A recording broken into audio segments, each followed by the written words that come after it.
And we're back. Boy, those videos were a lot shorter. Boy, those 5-minute breaks are a whole lot better than They're really the three.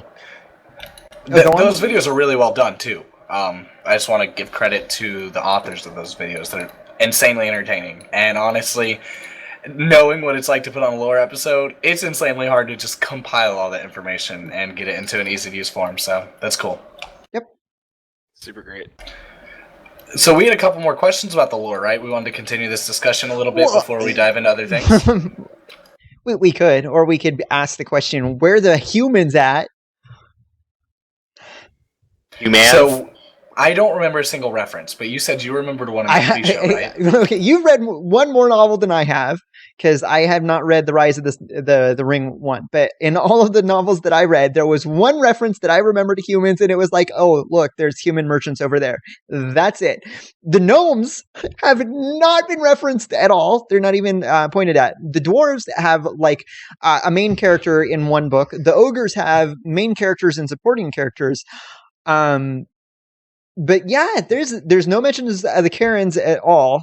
No mentions of the gnomes, and like the humans are just kind of briefly. Yeah. Well, the gnomes are part of the Combine. Weren't they confirmed to be a Combine race? Yes. Dealing with gnomes.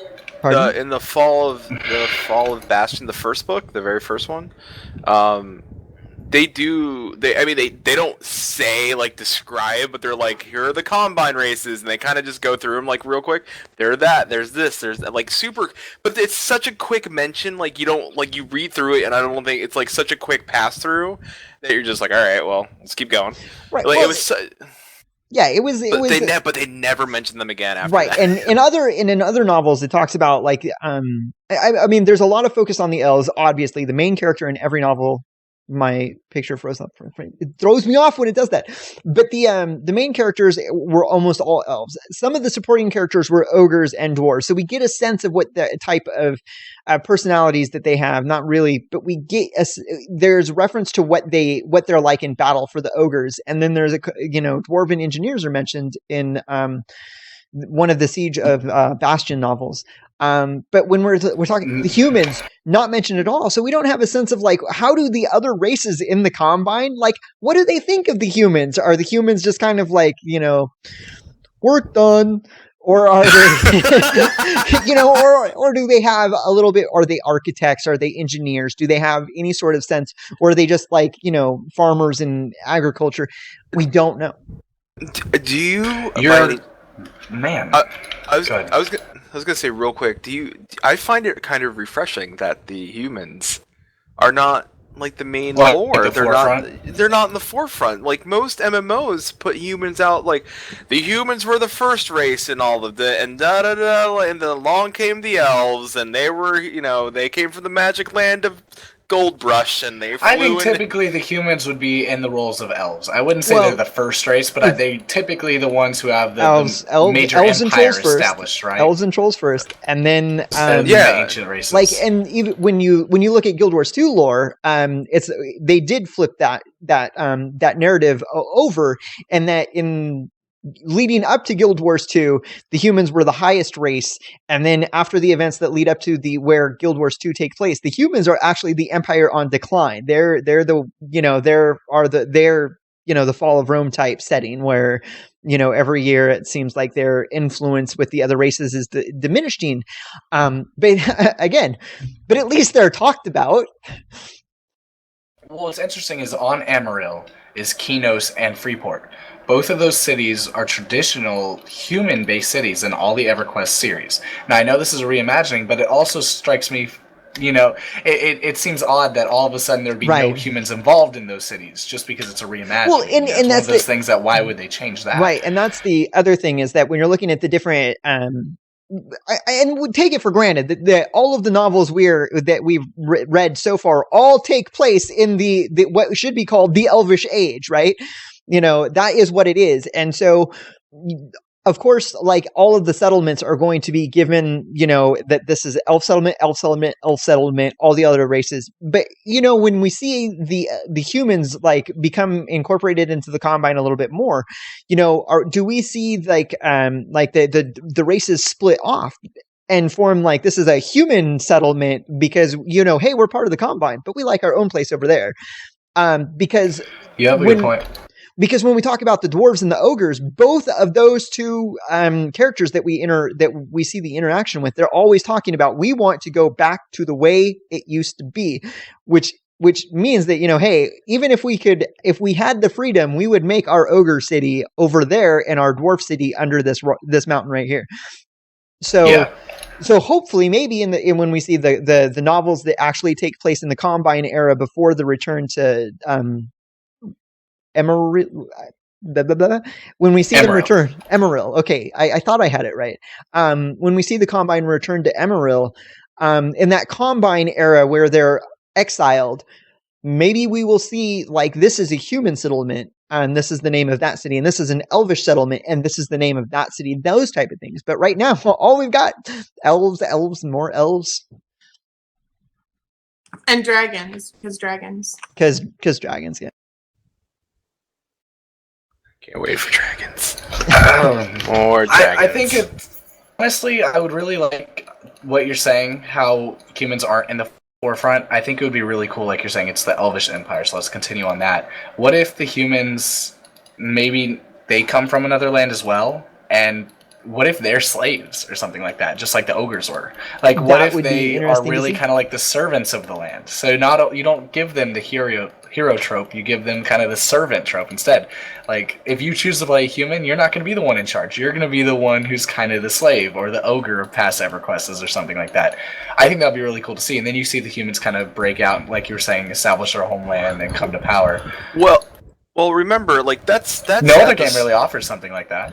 Remember, this is at the start. This is right before they sail off. Now, when they sail off, they go to Kunark. They get enslaved by the Shisar. Yeah, the Shisar. But they raise up, and I think together they kind of give. I think at that point they give up. Like the High Elves are just like we need to work as a. It's not.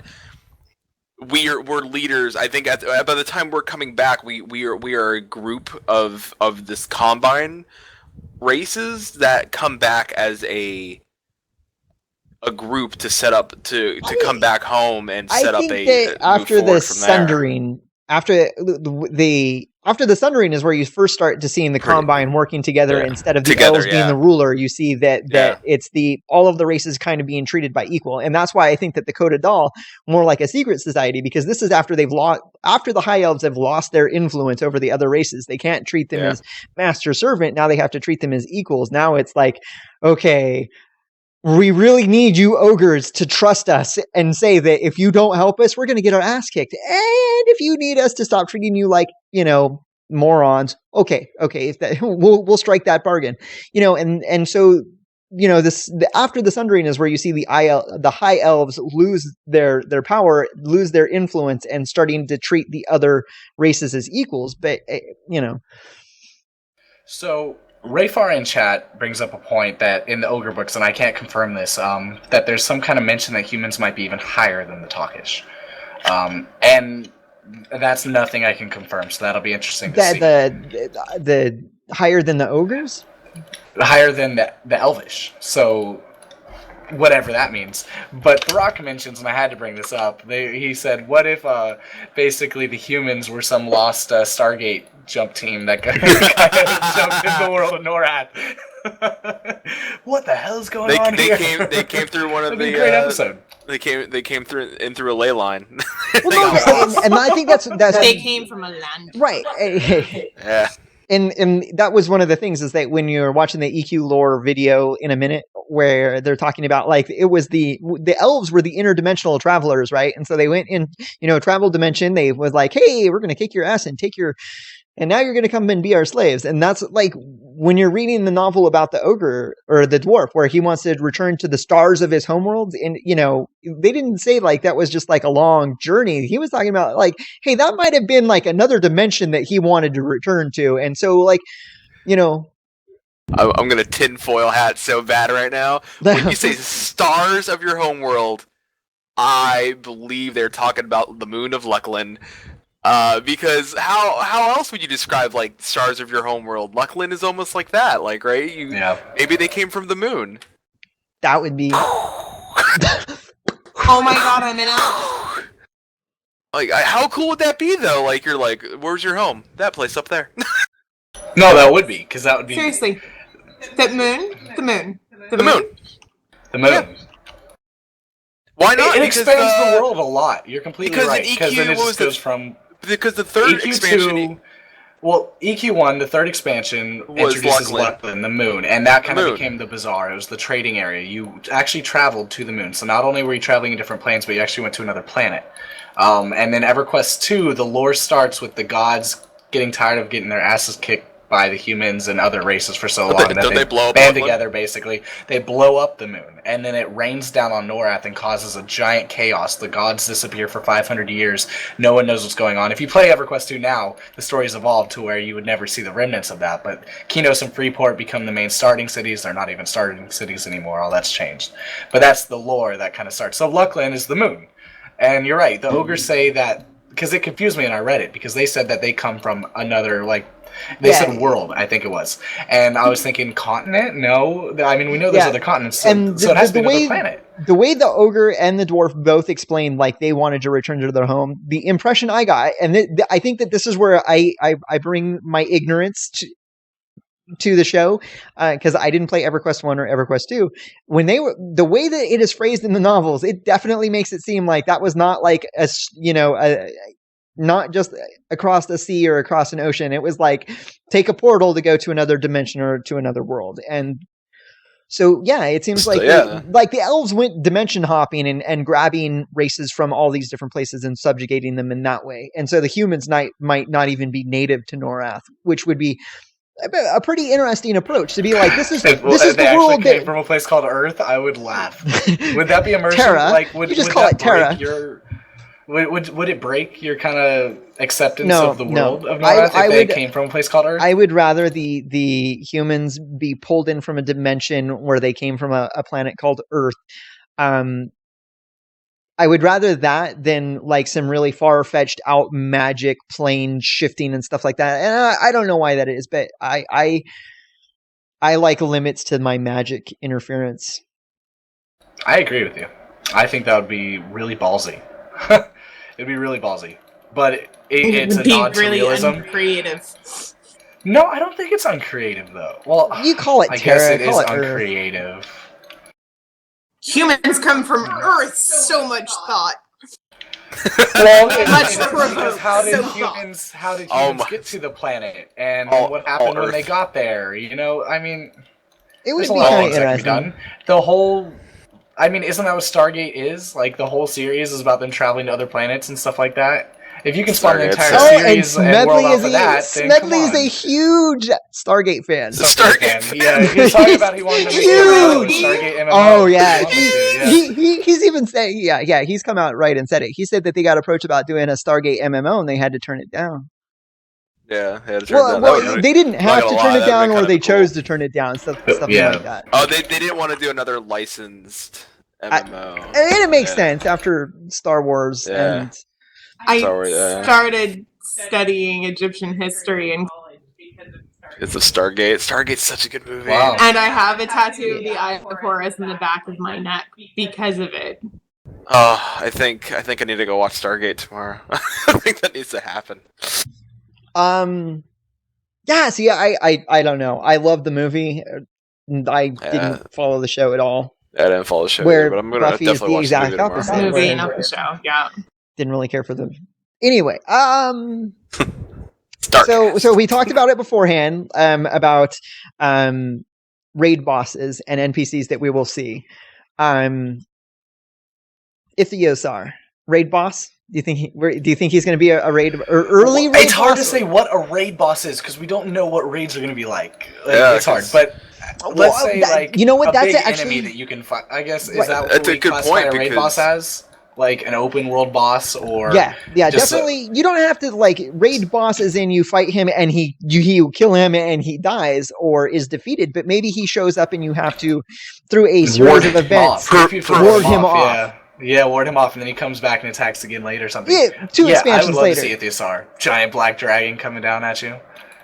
It was because Pretty remember cool. I think we talked about that on our fourth show maybe, or first or second show about like we need a Wikipedia for our show. we need a Wikipedia for our show. Go back, but yeah, we talked about it on one of our old, like first episodes where we talked about kind of like how would raid bosses work. I think it was right after. I think episode 2, right after SOE Live, how they were kind of describing like combat and how would the world work with their AI implemented. Like, how would you want? Do you want instance versus uninstance open raid? Like, like there's that whole thing. Like, do you if we kill this, like at one point the story's gonna have to lead to like someone dying, and how do you? A character as key to certain developments as Ithios are, I would not want to see him as an instant raid boss where it's like, well, it's Tuesday, time to go kick his ass. I would, Yeah, I would want to see it like a very open world, very like, unschedulable. Like you know, and I'm not Said talking the guy who schedules freaking everything. right. But I'm just saying that sometimes you want to log in and you want to do a raid encounter and you Talon just wants complete chaos in his games.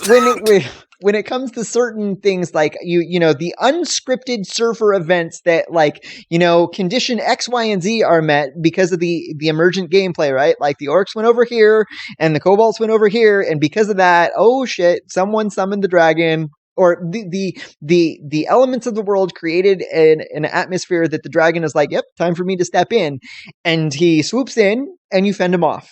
And that is a raid encounter, and yeah, public event. That's what I want to see my raid encounters. Yeah, You want to know what I want? Ooh, go ahead. Always, we do. You want to know what I think about raid bosses? Ooh. I am so tired of kill him this week, come back next week, kill him again. I'm dying. No, I'll see your ass next week. Father, Oh my God. Kill you again. Father, is it over? No, son, you're coming back next week to kick your ass again. Oh my God! Anybody that remembers in WoW, like the summoning of Jiraxis in the middle of the arena, the one over in Norrath, or up in not Norrath, and up in Norrath. Whoa! Getting my places confused. Sorry, I was deep. I was like almost Gladys, 12. you're fired. I was 12. Fired from the EverCast show for mentioning Norrath. No, because you mixed World of Warcraft and Norrath together. I was like 12 hours deep into EverQuest 2 yesterday. All right. It was very deep. Northrend, listen, they were both but the little amphitheater up in near ICC. Amphitheater of Anguish. Not the Anguish, not the Amphitheater of Anguish, but over by like the kind of where you do like the games, like the jousting games and stuff like that. The Argent Dawn Crusade. Remember was it the dungeon where the little dwarf summons and says Jiraxis? Yes. Remember, like people like loved / hated that, like because it was always you couldn't skip it. You always had to wait. No. Did you raid ICC? Oh yeah. Oh, remember yeah. Sarfang? Yes. Sarfang. Okay, no, we had it timed down. It was like a 90-second monologue before you. It was that huge monologue, and it was like, okay, we're going to start the boss now. Come back in 90 seconds. P break, bio break. That sort of business. Oh yeah, you could. And I will say that those are the type of things that kill raids for me. Is the unavoidable downtime where you can't do really anything. Now, how would you feel about like that during lore during raids? Like, how do you want that to be handled? Do you want this like the first time? And that's why it's so. How do you balance lore versus? I don't want to have individual. I want people to have individual stories, but when it comes to the massive scale, world-changing events that happen, do you really want to see those events occur on a weekly, individual basis?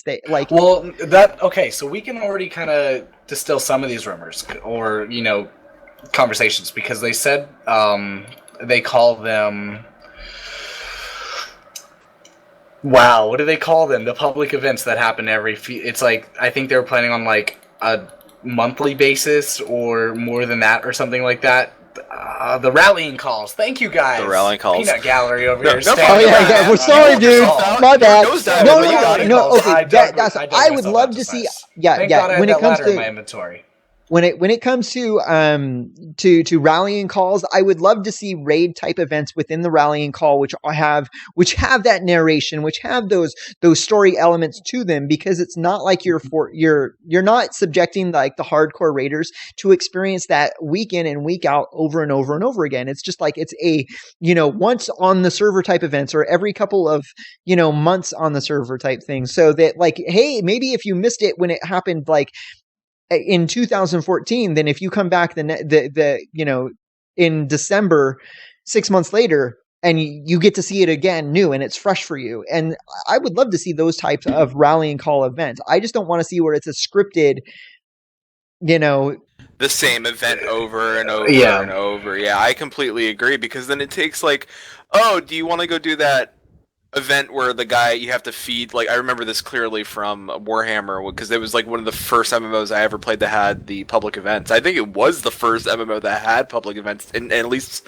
when I was playing, going through my MMO. Yeah, it was. So I remember the very first, in the orc area, the first one you came across was the giant that you had to get wasted. You had to get him, like, feed him barrels of beer, get him drunk, so you got him drunk enough to lift a bomb to go blow up the Dwarven Fortress door. So the Dwarf King would come out so you could fight him.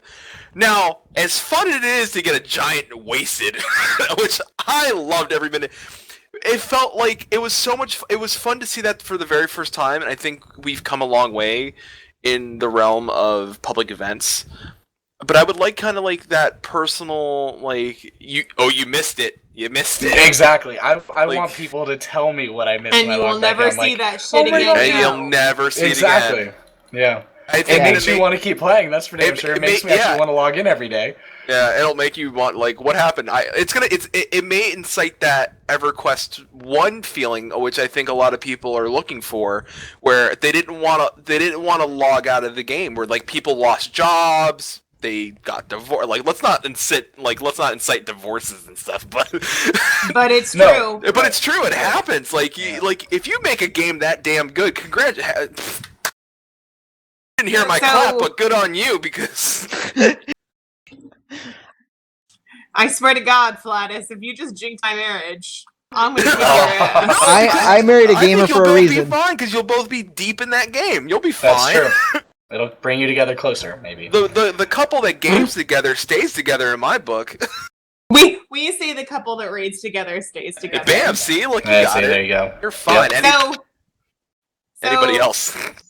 Throck, I am so sorry if I butcher your name, but Throckmorton says if we accumulate lots of jewels and precious metals, we should be raided by dragons. Hell yeah. I love that idea. Oh, wow. If my city is rich and I get raided by dragons, oh my God. I would do it on purpose. They said that They in said that emergent works gameplay, right? Like if in you their keep orc attacking, example. right? If you keep attacking the orcs on this pathway, they're gonna leave. They're not gonna be. You're not gonna see them. And they can also tell how much like coins in your pocket. So if they know rich people are traveling that road, then they purposely set up their camp there and stuff like that. You're right. Right. So it would be the player characters are all based around this big city hub, right? And they're fighting all the different monsters off. And now because the city is well defended and they don't have to worry about being raided by orcs and goblins, now their economy is picking up. They're doing a lot of trade and they're getting wealthier because of it. And now all of a sudden, because of their added wealth, now the dragon is all like, huh, what's that over there? Look at all them fat cows and look at all that gold. So some sage comes out of nowhere and tells them about this far off land that has, this kind of metal that they can use to kill the dragon. So boom, now players have a new rally call to protect their city while at the same time adventuring out and making a new land. Like, you're right. I hope they get ballsy. I want Game of Thrones kind of character deaths and switch arounds when it comes to EverQuest Next. They're talking about emergent content. I mean, I'm not saying like I want to see like the Red Wedding in EverQuest Next. Don't get me wrong. Wait. Hold on. I'm a bad person. I've never watched Game of Thrones. I haven't read the book. Oh, that's okay. Kai, you would love it. he takes Because read like a dictionary. No No, storytelling. but you would love the. Oh, you would love the show. No, though. there's no spoilers. God, let me talk. Jesus. You've been cutting people off So- all night. You, Mister, shut up. Storytelling typically revolves around certain characters that go through different kind of situations, but typically it's so scripted that people are afraid to lose those characters. So what happens is basically George R.R. Martin takes his stories and he's not afraid to kill off those star characters. He takes all those star characters and makes them all vulnerable, so everyone's at play. And that's what I see characters changing left and right. We just built Kinos. Okay, sure. Well, 2 months later, let's say our defenses went down. I want to see Kinos completely destroyed. I want to see a massacre where it happened. Wow. And I want to have to go back and rebuild it again from scratch. Rebuild it again next month? World-changing depth. Well, that's the kind of world-changing depth that I want to see, though. I want to see them not afraid to kill off characters and introduce new ones. Keep the story interesting. I completely agree. I completely agree because it gives us, the player, more of a love for our city that we help build, and we want to protect it. Like, if we're not there to protect, like, if everybody on the server says screw Kinos, then Kinos is screwed. And if everybody's like, no, and it depends. Like, think about it. Like, if Freeport is evil, right, and Kinos is technically, because there is going to be eventually a separation. We're a combine, but there will be eventually an evil side, because as people progress, they're going to be like, well, I'm more of a necromancer or a shadow knight or these evil classes. Freeport is going to be like the evil area, where Kinos is going to be the good area. What happens if there's more bad than good on the server, where Kinos gets screwed because there's not enough people to protect Kinos, but Freeport becomes the reigning city? I would love to see you have a whole servers. server that's predominantly negative and dark. I would love to see. That'd be cool. I would love to see like the servers emerging and evolving in their own way, but I just don't. I don't think that you can continually do that over a long period of time. Like, you could do it for a short period of time, but then you have to kind of like, how do you develop that? How do you develop a story? It's going to be really difficult. I mean, well, with the rallying calls, I mean, they could always say like, all right, well, since Kinos got so ransacked, but we know there are good people that still want Kinos back, because you can't. They could always make a rallying call where there's somehow like, Dos Ex Machina. Dos Ex Machina. Or like the Combine come together. Machina. Or they force that the Combine have to work together to take back Kinos, or do something where it's like it makes it worth it for the people in Freeport to say, all right, we need Kinos. Well, they could do something where, like, hey, we know on this server, Kinos is rebuilt immediately right after, because it's predominantly from that faction, right? Like, most of the players are on that server, so they do this big rallying call. And hey, guess what? They're done in like a week or two. And on this other server, it's going to take they're never going to do it, or maybe it takes them months to complete the rallying call to finish it up. But then before the next rallying call goes in, the developers are like, okay, well, we finished that rallying call on this one, and now we're just going to do it on this one. The what is that? Dos Ex Machina? Deus Ex Machina. Right, by the power for everybody, just in case they don't know. From the machine. It's any sort of story apparatus or movie apparatus where the antagonist is defeated through just sheer, because that's the way the author wrote it. It's basically, there's no like the big gun just comes out of nowhere, shoots the bad guy, he dies, and the story's over because of basically because the storyteller wrote it that way. And so the developers could kind of write it that way, write their rallying calls in that sort of way where, okay, we have all these events, and if the servers have the population to support those events, they can get done with it really quick. And the medium type servers, they might take a little bit longer, and then the low population servers, or the servers that have a faction imbalance, which means that event will never occur, that rallying call would never occur. When they come to like the next stage of the rallying call or the story, they just go in and be like, okay, bam, done, because we said it. That sort of power that the developers have. Where there's, the players didn't rebuild the city. The developers just went in and flipped the switch and rebuilt the city, because that's the way the story had to be told to move on to the next stage. I'm with you. Let's see. Rallying calls can be legendary neurotoxin said rallying calls can be failed too. We mentioned that. That's what we were saying. Like if Kinos fell, like the falling of Kinos would be a failed rallying call in that sense. Would be like if we failed to protect Kinos from things, then we would Yeah. fail on that. Or maybe we didn't contribute the resources to build it. Just to Maybe bu- we yeah. needed this, and we Right. decided to use it for something else. It and- just stays a tent. Kinos is just a tent.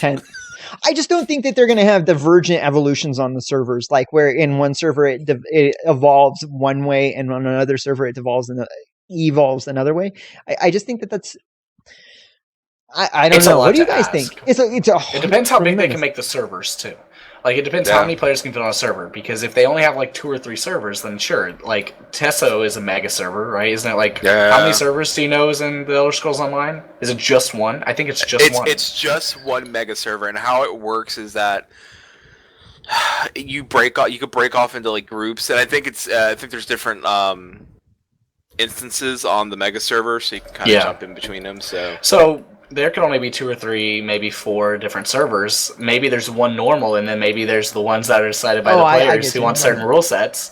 And so then it could evolve differently because, I mean, it depends. You're right. It's a lot of writing. It's a lot of upkeep for a system like this. And while the emergent AI can take care of a lot of the small interactions, the main interactions and rallying calls need to be written. Right. But then again, they're used to producing content like that. They're used to producing raids and stuff. See, that's the thing is that you kind of want to have the same experience on. You want the game to be the same on your servers, even if you have multiple servers. You don't want somebody logging into, hey, I'm familiar with Kinos, and now I'm going to log into this other server where Kinos does not exist. Well, where do I go to get my trainer, or where do I go to talk to this guy? Because that's where I do it on my other server. And I think that if you, again, you can have small differences between the servers. You just don't want them to divert too much, because then you're basically 2 different games, and I don't think that they'd necessarily do it.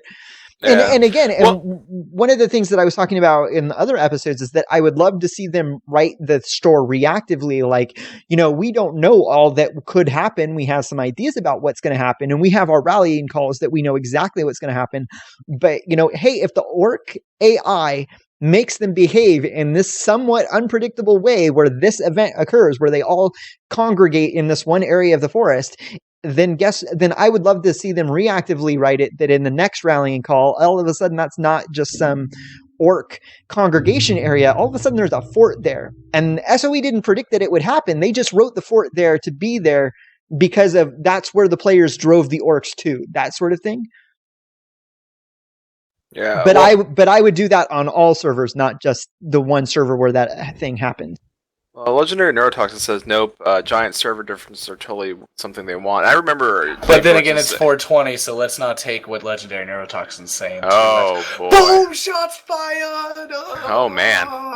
I'm kidding, kind of. Large server differences. No, I agree with him. Wow. I think that they do want big server differences. I think that if they can make multiple games out of one game, why the hell wouldn't they? Because now they can attract more players who want different experiences. Because how do you?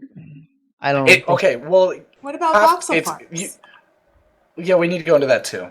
I was reminding my co-host that we had another small segment that we were going to talk about. I just wanted to remind them.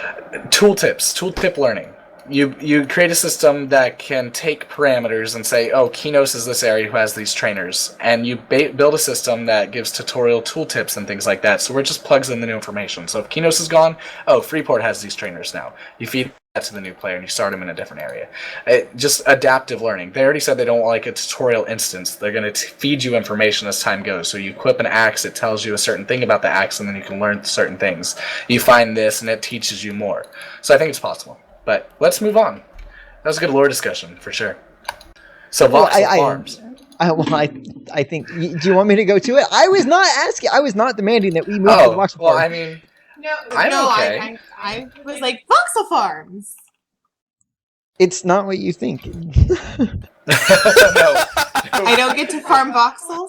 No farming of anything, actually. So Voxel Farm is the creator of the voxel engine that EverQuest Next uses.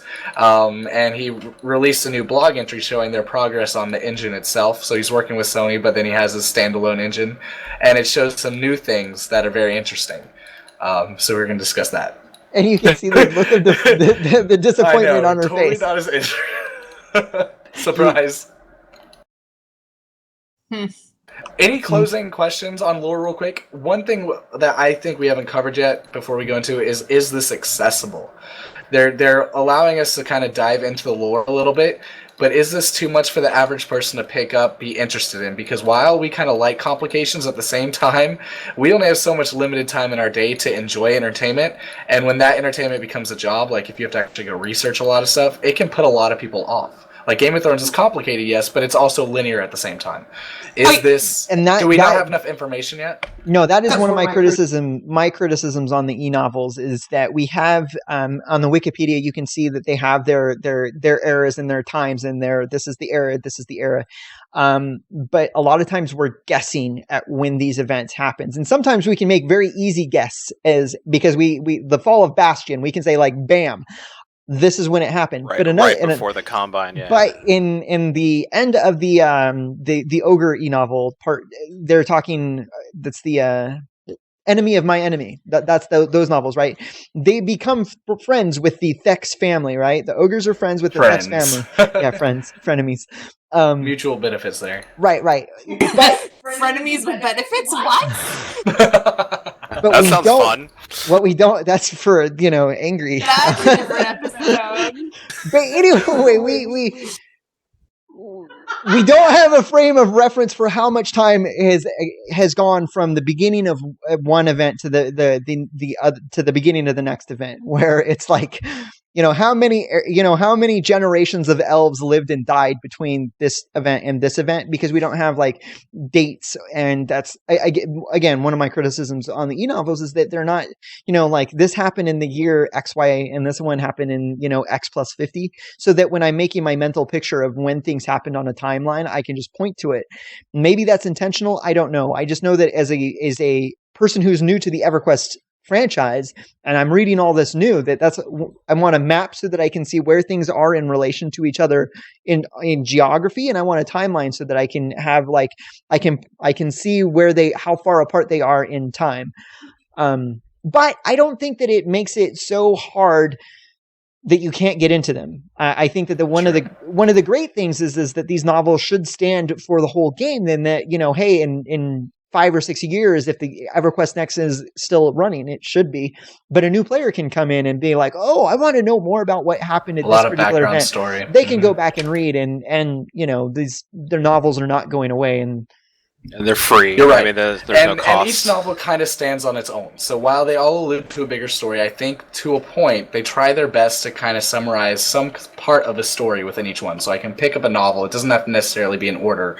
And I can kind of see what's going on, and I can understand most of what's going on within that novel. It's harder to see the bigger picture, but at the same time, I kind of get the satisfaction of, oh, I found out about the Ring of Scale this novel, or, I saw what happened at the Fall of Bastion. They all allude to other things, and the picture gets bigger. But I think they try really hard, and I think they do a pretty good job at summarizing each little experience for you. So as a reader, you can pick it up. You don't have to read it in order. You can just kind of enjoy it if you want. So, I have an opinion about the lore. Boom! And the books. Woo!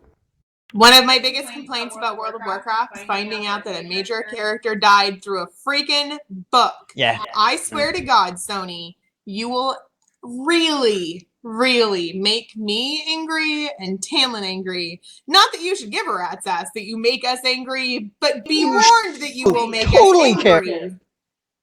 Because there is nothing more frustrating but to know that something happens that's so important in the lore that a major character is killed off. Kill it off in the freaking game. Let me freaking witness it. Don't freaking put it in a book that I have to go buy or go download and then read to find out. That's ridiculous. Frankly, I hate the idea of attaching books for lore to any freaking video game. I'm playing a freaking video game because I want to play a freaking video game, not because I want to read a damn book. Right.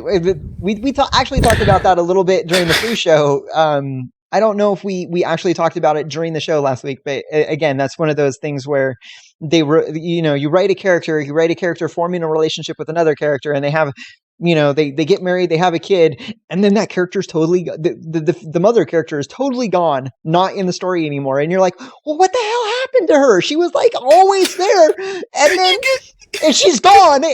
But if you read the novels, you know exactly what happened. And I'm like, well, I didn't I'm playing the video game. Yeah, but then you get That this is like kinda messed up. little chunk of where it's like, oh, well, they had the baby. That's fantastic. Like, and that was it. She's like, go off and do your thing. I'm just gonna stay here and protect the baby. I got it. Fine. One thing I can say is no more. EverQuest doesn't really do that so much. Main characters, you kind of see the transformations, especially EverQuest 2, what we were talking about last lore episode of Sky Shrine and how they kind of evolved the storytelling to really be in the game. They've done a really good job at that. Like, everything's pretty much accessible in the game. Way more is accessible in the game than out of the game, for sure. I gotta give them credit. I was over, like I said, I was over in the Common Lands and stuff like that. Like, Tears of Ashan's in the new expansion currently, and there's like dragons attacking the main cities. And even though Tears of Ashan's a whole new area, they still go back and like make sure that they've touched upon like their old stuff to kind of like make sure that it's still like concurrent with what's going on. They're really good currently. at making massive quest storylines, like Yeah. little heritage quests that are huge that tell stories of like ancient items. But then like each new event, they always have some kind of major like they call it the signature quest line that kind of tells the story and stuff like that. And it does a really good job of going through multiple different zones and going back to old zones. One time, before all the Sky Shrine stuff happened, you were like in Kinos with Antonia Bale, and you found out about this ancient secret society in Kinos that you had no idea about and all this cool stuff. So you're right. I have to say, like, and I'll agree with Kylest, like, especially like, and I'll mention Blizzard because I've read the books. Like Blizzard, their early books were really well written, and they described the lore, but not in a way that intruded on the game. Where I feel like Sony's doing a fantastic job, where it's like the game hasn't come out yet, and this is telling us the story of where we start our journey, and we're learning everything up to our start. Right. Have we learned everything yet? No. Are we gonna? Do I want them to continue putting these books out? Yes. If there's gonna be like new content coming out and they're working on it and they want to do books like this, yes, absolutely. I would love it. Do I want them to kill a major character in a book? No. I think that's a terrible way to do it. Unless it's historical. If it's been introduced in the game, then no. Yes, right? if it's historical, never introduced in the game, that's fine. The thing is, we're going to talk about Blizzard a little bit, because I wasn't going to name names, but sure. If you go back and you look you go back and you look at Warcraft 3, right? And there's the Raising a Strat Home, right? And there's all these events, right? And they have some cutscenes in those cutscenes because Blizzard, that's one of the things that they do really well, is these beautiful, epic cutscenes that fit in place in the game, so that they're not taking you out of the game. They're just showing you in that form of storytelling. Okay. And the story of the fall of Arthas has been for the longest time been one of Blizzard's signature storylines, right? There was the fall of Arthas from the noble prince of Lordaeron to the Lich King. And you see it in Warcraft 3, and if you go back and you see it in the Wrath of the Lich King expansion, like that exact same story plays out the exact same way. And it's fantastic the way that they tied those two together, because they're talking specifically about the same event. You read the Arthas novel that they published, it's the same thing. They're just telling the same story in the same way, presented in a different medium, but it's the same story. I'm okay with that. What I have a problem with is, one, the quality of the Arthas novel was horrible, and it was bad. It was bad. He was almost terrible. crying. It was so bad. It was really terrible. And then my next thing is that's fine if you want to do that, but then when, like they were just talking about, so Sylvanas Windrunner is the Banshee Queen of the Forsaken, and she has a sister. Her sister is married to the leader of Dalaran, which is one of the human cities, and he dies. His name is Ronan, and he dies. Ronan. And they don't ever tell you about that in the game. And you can still go to Dalaran in-game, and he's standing there next to his wife. Yeah, chill. Hi, how you doing? Still gives quests. But in the novel, they kill him. And it makes Jaina, it changes Jaina's personality. And Jaina's one of the other archmages, and she takes his place. These are huge things. You can't just write that in a novel and expect your players who care about lore to like, oh, how did that happen? And that bothers me. You can tell stories in novels that on things that have already happened, but you can't like kill off characters, give birth to characters, like when Thrall had his son, and then not talk about that in the game, because I don't know. It's a frustrating experience to ask these sorts of questions and then be told like, oh, they explained that in the book. Yeah, I did. You guys seem to have a love-hate relationship with Blizzard, as shown by the stream right now. While Tanlin is totally, complaining and ranting, Kyless has her little finger, No, which I is Warcraft related, right? That's what I'm guessing. Well, Love-hate relationship. It is. It absolutely is, because look, when I had my very first PC, I played the hell out of Warcraft series, and I played the hell out of StarCraft, and I fell in love with the lore. And a lot of people are just like, "Oh, StarCraft's just an RTS, and Warcraft was just an RTS." But they put Blizzard did really good jobs of putting story in those RTSs. Like, a lot of people are like, "Oh, Command and Conquer RTS games." Like, the story, there's story there still. Like, even Command and Conquer games, is it? I think as good as the Warcraft ones? No, and they did such a great job doing it that when they did Warcraft 3, it was this beautiful blend of RTS strategy with storytelling, and they did a fantastic job with it, and that connected into their game. And they did a fantastic job connecting it there. It's just, the problem is, with later on with it's like, they got so big for their britches, and I'm just going to go out there and say it, that lore went out the window, and they became about this instead about what their story is and what they believe. Like, I like, and we're not World of Warcraft podcast, and we're not gonna make it one, but you want to talk about love and hate, like, let's talk about how they're gonna put things in their game, like, oh, you can build your own little city that you can go into. Why, they're making it so that it's now a single player game with the instance of multiplayer added into it, and there's stories out the window, and now there's time travel. Cough, Warlords of Draenor, cough. What about the choppers that are being added right now? Yeah, and the choppers. Warcraft choppers, yo. No, there were motorcycles in the game already. They're just making special ones. Oh, really? Yeah. And that costs 20,000 gold. Yeah, no, and if you want to go back even further, the choppers have been in the RTS since before there was a World of Warcraft. Yeah, there was. Oh, okay, well that's fair then. Yeah, there were the Goblin Zeppelins and the Dwarvish helicopters. The helicopter. Yeah, so that doesn't bother me so much, but yeah, but the lore, the packs. Sorry, I was gonna say real quick, just don't. When you have lore, I care about lore. I'm a big lore nerd, and I care about lore, and it just upsets me when they do things I'll even say it, when they released the book of Janet Proudmoore's book, the fall of Theramore. I can't remember. Theramore, yeah, the fall of Theramore. I shouldn't have had to read that to know what happened in the fall. They did that little scenario at the end of the scenario, yeah, but it was. But the scenario didn't explain what was going on. No, not at all. Yeah. But that was one of the other things that came out of PAX East, I think, is that somebody did a developer, how they have their developer panels, and they were talking about, we're an MMO, but 60% of our players play the game single player. Yeah. Well, I guess it was a huge proportion of the players log in and play solo. I wonder what the proportion of people that log in and play Landmark are playing it solo. Well, I'm sure pretty much everyone. I'm sure, because, look at Minecraft. How many people play that solo? This is bigger than games, though. Don't people typically like to interact solo-based in life versus with a bunch of other people? Come on. You know what? I had this very conversation today with, if she's still in here, Crayola Kitty, say something, because she's playing ESO, right? And I said, why?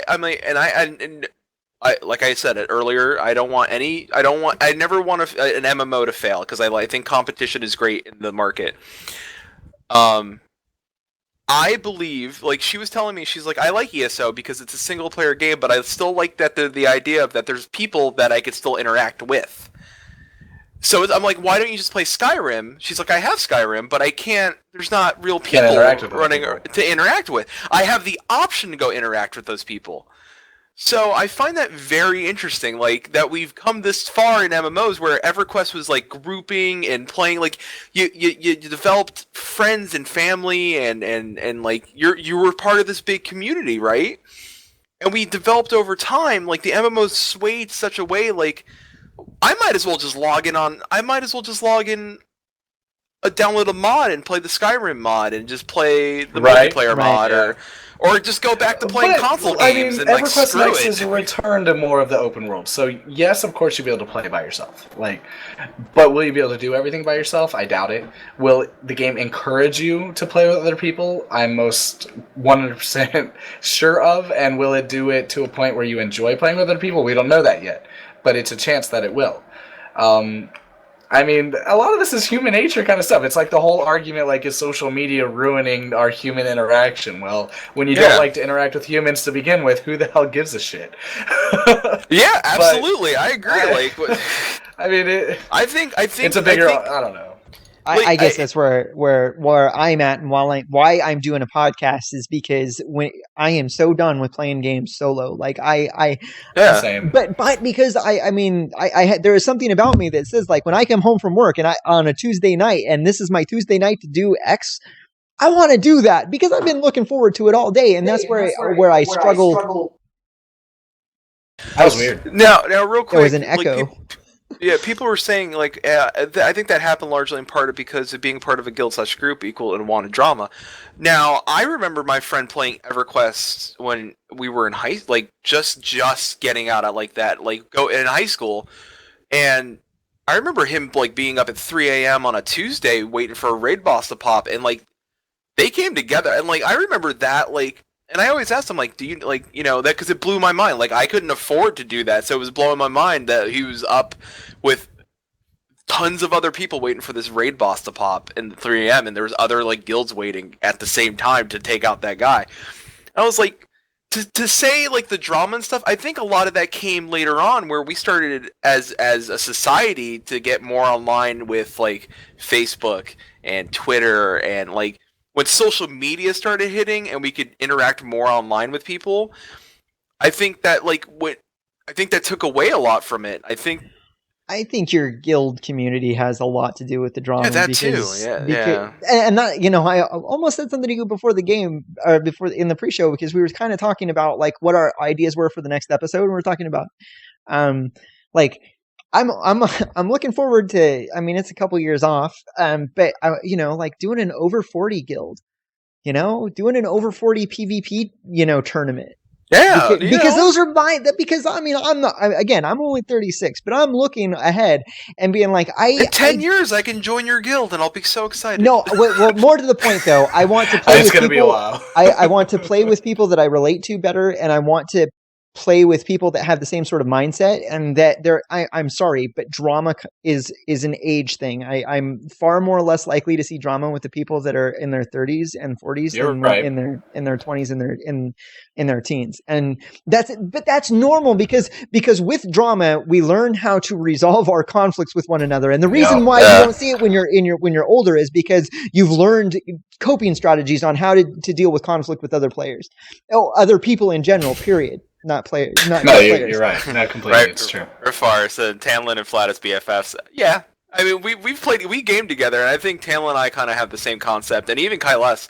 Like, I'm more like I've run a guild, and my 3 golden rules were, and I said this last time, my 3 golden rules for my guild are, be excellent to each other. If you can't be excellent, be civil, and if you can't be civil, be offline. I'm a very simple guild leader in that way, because I feel that if you can be an adult and you can play the game as an adult, then you're okay. And if you're going to be an asshole, then be offline, or go log on an alt and go play on your alt and leave us alone, because there's plenty of people that log in that want to come hang out with their friends and want to talk and just say, let's go raid, or let's go like do battlegrounds, and let's just hang out and be a community. And why would you want to deal with all the bullshit during your day life to come in and deal with bullshit during your guild life?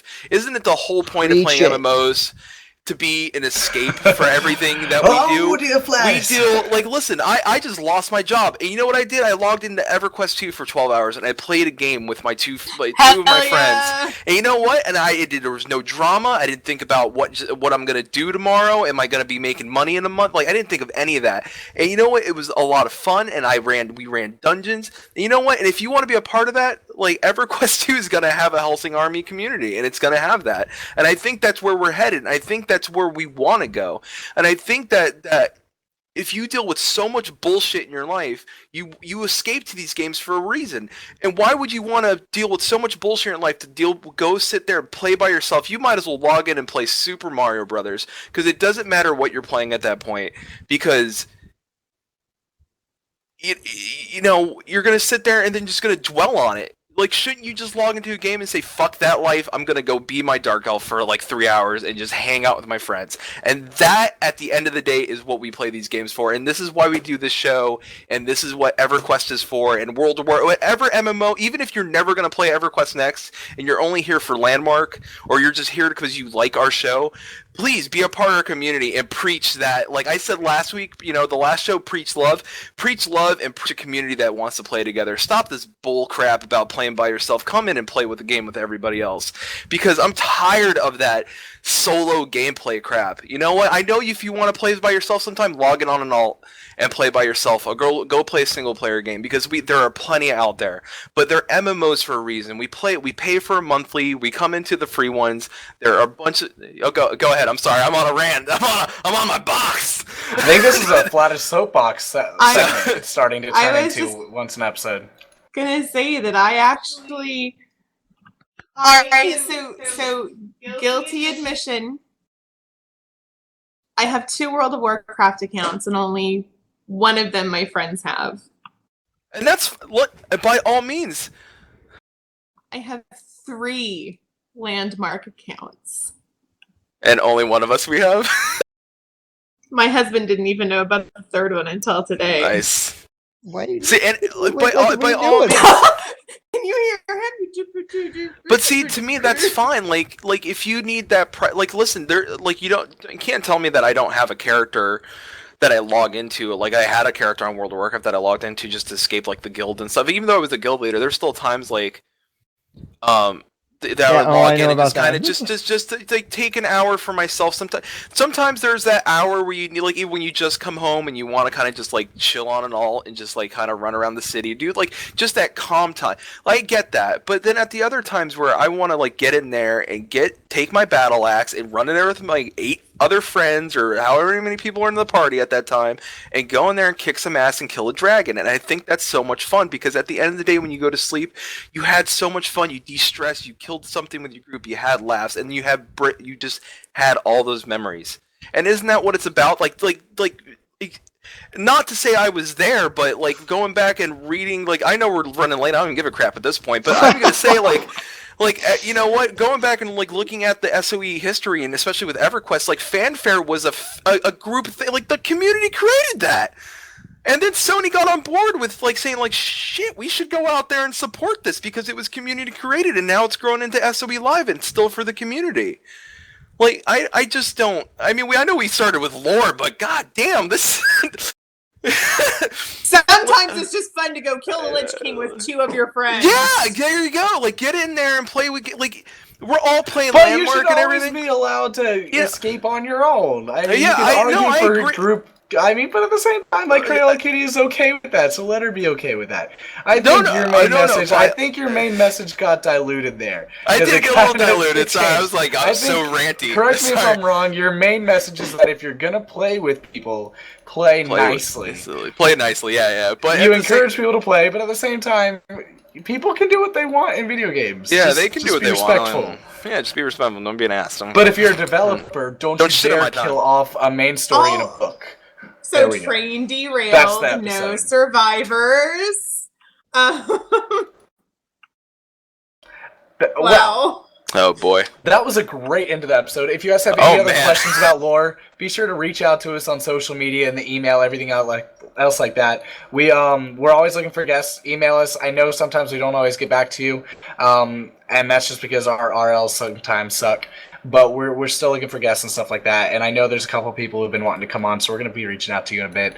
But yeah, if you like the show, be sure to spread our love on social media and the message and power of the Flatus Helsing army. Apparently, tune in every episode as he totally takes us on a journey, which is great. I love it. Yeah. Would you like to camp us out tonight, Flatus? Sure thing. Camping in 5, 4, 3, 2, 1. See ya. Tune in next time.